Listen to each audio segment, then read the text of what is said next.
Assalamualaikum warahmatullahi wabarakatuh. Alhamdulillah, dalam kesempatan kali ini saya akan presentasi mata kuliah aplikasi dasar komputer.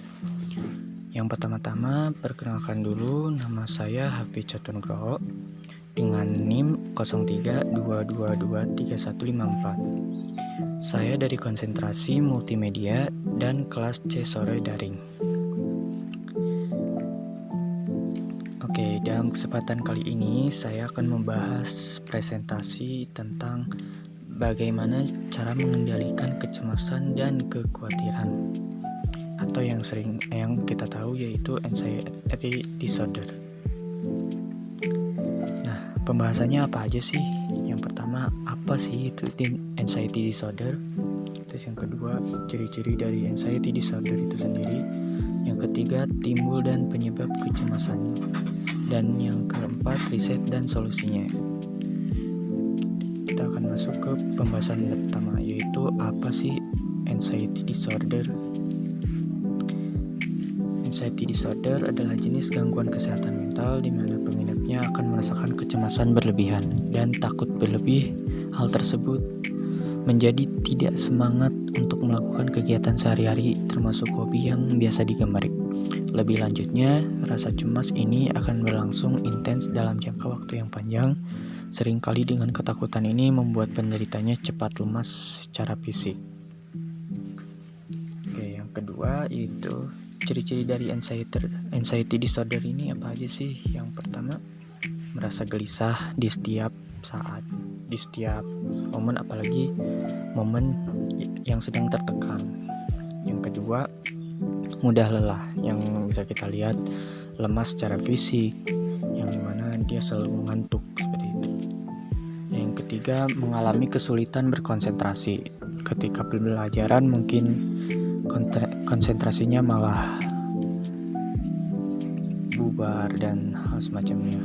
Yang keempat, menjadi mudah tersinggung ketika mungkin bercanda dan teman-teman ngerasa bahwa bercanda itu menjadi serius seperti itu. Terus yang kelima, mengalami sakit kepala. Dan yang keenam, kesulitan mengendalikan perasaan khawatir, apalagi dalam keadaan tertekan seperti itu. Nah, inilah ciri-ciri dari anxiety disorder. Oke, selanjutnya yaitu tanda timbulnya gejala kecemasan. Apa aja sih? Oke, yang kita bahas yang pertama yaitu merasa selalu tegang. Yang kedua, merasa cemas bahkan untuk hal yang sepele. Yang ketiga, merasa uring-uringan. Yang keempat, merasa resah dan tidak bisa tenang. Yang kelima, merasa selalu ketakutan. Yang keenam, merasa sulit konsentrasi. Terus apa aja sih penyebab dari kecemasan ini?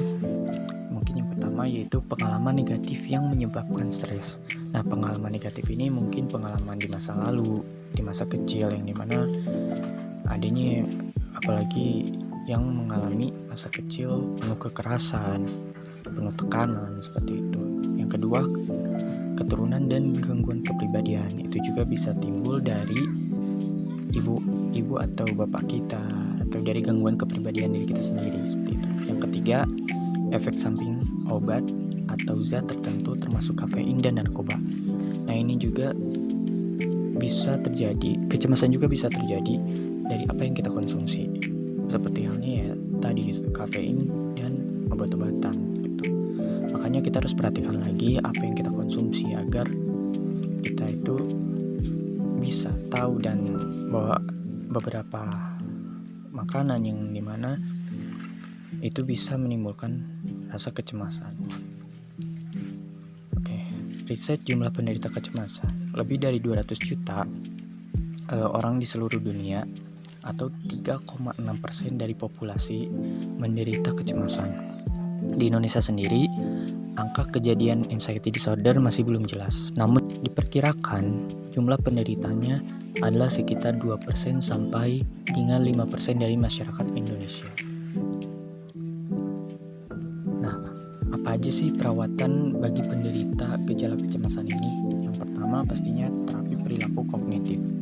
Terapi ini membantu pasien agar tidak mengubah pemikiran biasa menjadi pemikiran negatif, yang dimana kita harus terus berpikiran positif agar diri kita itu tenang dan tidak selalu mencemaskan setiap momen gitu. Karena kalau kita mempunyai pemikiran negatif, kita akan selalu cemas di setiap saat. Mungkin menghadapi masalah kita pun nggak tahu solusinya apa, seperti itu. Terus yang kedua, penggunaan obat-obatan. Nah, beberapa jenis obat-obatan akan digunakan dalam membantu meringankan gejala kecemasan ini ketika timbul di depan umum gitu, atau ketika kita lagi di satu acara dan kita mengalami gejala kecemasan ini,